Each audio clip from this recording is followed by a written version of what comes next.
날마다 들으면 날마다 모든 면에서 점점 더 좋아지는 건강책방 박우희 한의사입니다.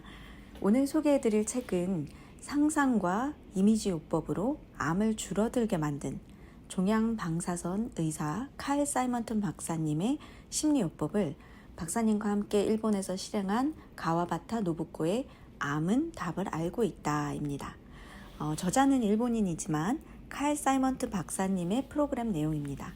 미국의 사이먼튼 암센터에서 공부하고 오신 한의사 상영철 병원장님께서 일본어 통역가인 박혜진님과 함께 번역하셨습니다. 면역세포가 암을 둘러싸서 없애는 상상만으로 암을 치료하는 심리요법.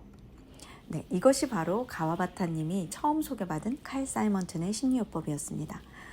제가 이 책을 만났을 때 얼마나 두근거렸는지 모릅니다. 제가 21살 정도였을 때 어떤 책에서 간단하게 소개된 칼 사이먼튼의 암 치료법을 본 적이 있었거든요. 어릴 적에 봤던 그 칼 사이먼튼의 치료법을 제가 드디어 만나게 되었습니다.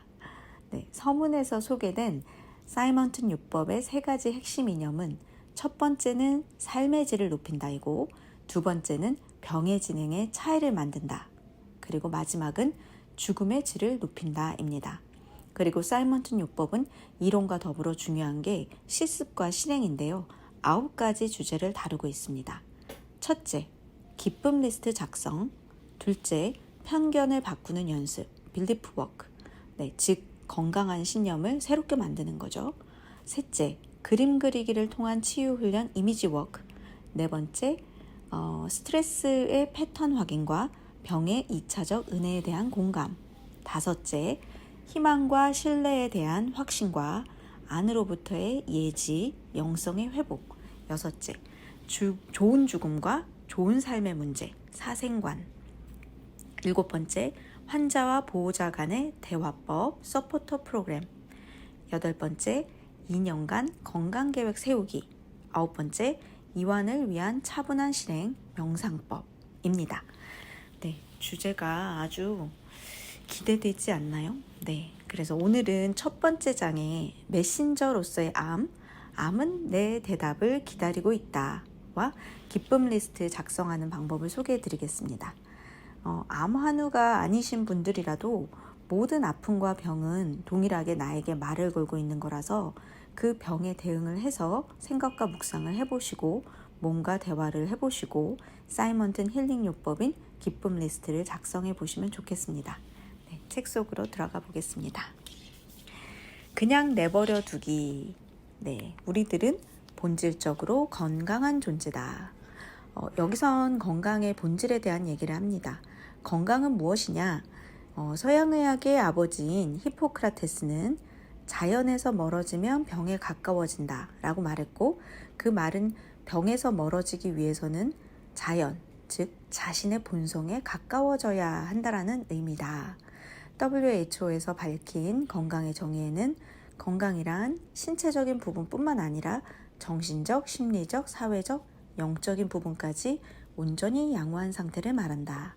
단순히 질병이 없다거나 허약하지 않다는 것에 머무르지 않는다 라고 하여 건강에 신체의 영역만 포함하지 않는다. 병에 걸린 이상 의료인의 도움은 필수적이지만 의사나 의료에만 의존해서는 안 되고 우리 자신이 노력해야 하는 과제가 많다는 것을 상기시켜 줍니다. 암이 전하는 메시지는 자신의 원래 기로 돌아가라는 메시지라며, 암은 배려심을 가지고 있는 메신저라고 합니다. 우리 몸의 밸런스가 깨져서 건강이 무너질 때 긍정적인 방법으로 밸런스를 되돌릴 수 없는 경우까지 이르게 되면 우리 몸은 부정적인 방법을 사용해서라도 원래의 밸런스를 찾기 위해 작동하는데, 암이 바로 그런 극한의 부정적인 작용의 하나라고 이해하라는 거죠.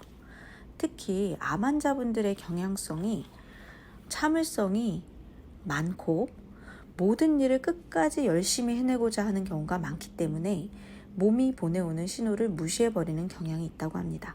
네, 제가 임상에서 본 경우에도 동일합니다. 병적인 참을성, 한계를 넘어가는 참을성을 가진 분들에게서 암이 오는 것을 저도 임상에서 보았는데요. 네, 그리고 그런 분일수록 나는 스트레스가 없다라고 말하는 암 환자분들이 많습니다. 365일 일하면서도 스트레스는 전혀 없습니다 라고 말한다네요. 그런 분들은 자신이 무리하고 있다는 신호를 받아도 그 신호조차 눈치를 못 채는 사람들이라고 하는데요. 저는 눈치보다는 무시하는 경향도 많이 있었던 것 같아요. 그렇게 많이 본 것 같거든요. 내 감정을 무시하고 내 몸의 고통과 메시지를 무시하는 거죠. 치료를 제때제때 안 해주는 경향도 있고, 그러면서 점점 더 병을 키우게 되는 거죠. 네. 자, 이제 사이먼튼 심리요법에서 기쁨 리스트 작성을 왜 하는지 알아볼까요? 인생의 기준은 행복이기 때문에 우리의 삶을 살아가는 목적에 대해서 생각해보고 먼저 자신의 인생에서 기쁨과 충족을 느꼈던 순간을 기억해보라고 합니다. 자, 첫 번째 과제. 지금 바로 생각하고 상상해보세요. 과거 여러분의 인생을 떠올리면서 넘치는 기쁨과 충족을 느꼈던 것을 최소한 5개 정도 떠올려보고 적어보세요. 네, 지금 바로 한번 해보세요. 네, 그런데 암 환자분들은 대부분 이 질문에 바로 대답을 하지 못하시는 분들이 많았다고 합니다. 그분들이 사회적으로 성공하고 겉보기에는 행복해 보였는데요. 텍사스 부동산 회사의 사장, 캐나다 큰 의료기관을 가진 사업가, 영국의 여성 재판관 등 저자가 보기엔 인생의 대선배이며 우러러볼 사람들이었는데, 그분들이 하나같이 인생에 기쁨이 없다 라고 말을 하더래요. 그리고 특별히 꼭 살아야 할 이유가 있는 것은 아니다 라며, 자신이 정말 하고 싶은 일이나 기쁨을 얻을 수 있는 것은 생각해 본 적이 없다는 것이 한결같은 대답이었다고 합니다. 여기서 뭔가 해답을 찾은 것 같아요. 하루하루 행복하게 살면 암이 안 올 것 같아요. 이 솔루션으로 치료가 된 말기 자궁암 할머니 스토리가 나오는데요. 한번 볼게요. 2009년 4월에 말기 자궁암 환자로 이미 몇 년 전에 림프와 뼈에도 전이가 돼서 말기암 진단을 받은 상태에서 병원에서 더 이상 할 게 없어서 방사선 치료 정도만 겨우 할 수 있을 정도였다고 합니다. 의사로부터 이제는 병과 사이좋게 지내십시오 라는 통보를 받고 마음의 준비를 하셨다고 합니다.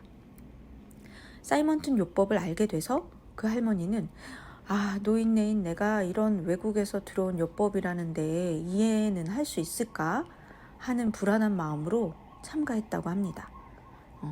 그 할머니는 결혼 전까지는 자유분방하게 자신을 위해서 살았는데, 결혼 후 시어머니 병간호, 남편의 6 형제 뒷바라지에 자식을 위해 손자를 위해 살면서 자신을 희생하면서 항상 자신의 일은 뒤로 미뤘다고 하네요.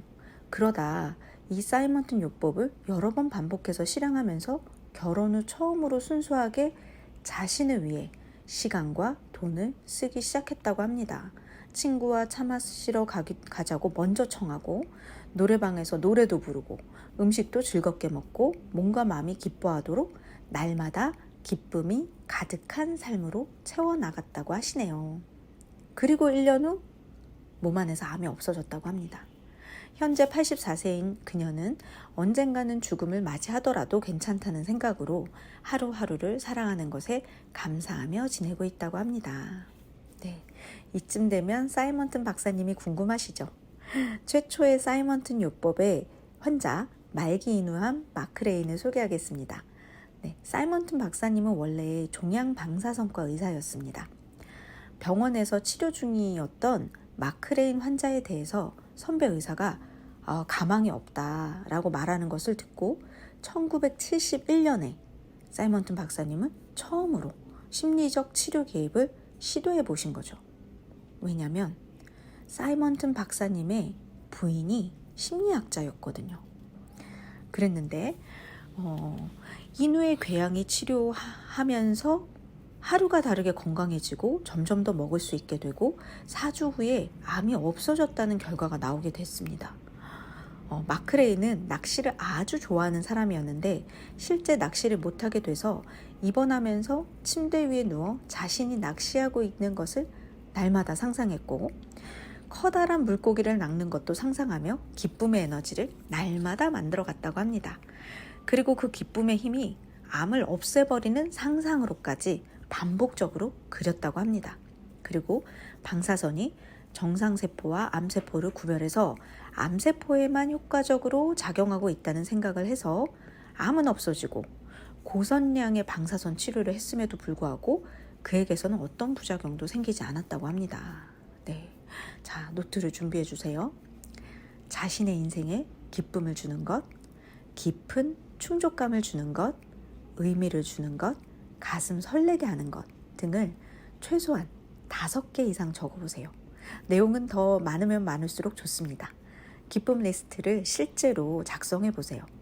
앞으로 할 일들을요. 만약 실제 행하지 못할 것 같으면 상상으로 해도 됩니다. 과거에 가장 기뻤던 때를 회상하는 것도 상상으로 해도 됩니다. 그리고 언제 할지 시기도 적어보세요. 기쁨 리스트를 작성한다고 생각만 해도 기쁘지 않나요? 가슴이 두근두근. 제 모닝 리추얼이 제 심장에 손을 대고 심장 박동을 들으면서 오늘도 가슴 뛰는 하루를 보내자고 마음을 먹고 일어나는 거거든요. 심장을 기쁨으로 가득 채우고 기쁨 리스트를 오늘 꼭 작성해 보시길 바랍니다. 네, 오늘도 건강 책방 들어주셔서 감사합니다. 당신은 날마다 모든 면에서 점점 더 좋아지고 있습니다. 건강 책방 박우희 한의사였습니다. 감사합니다.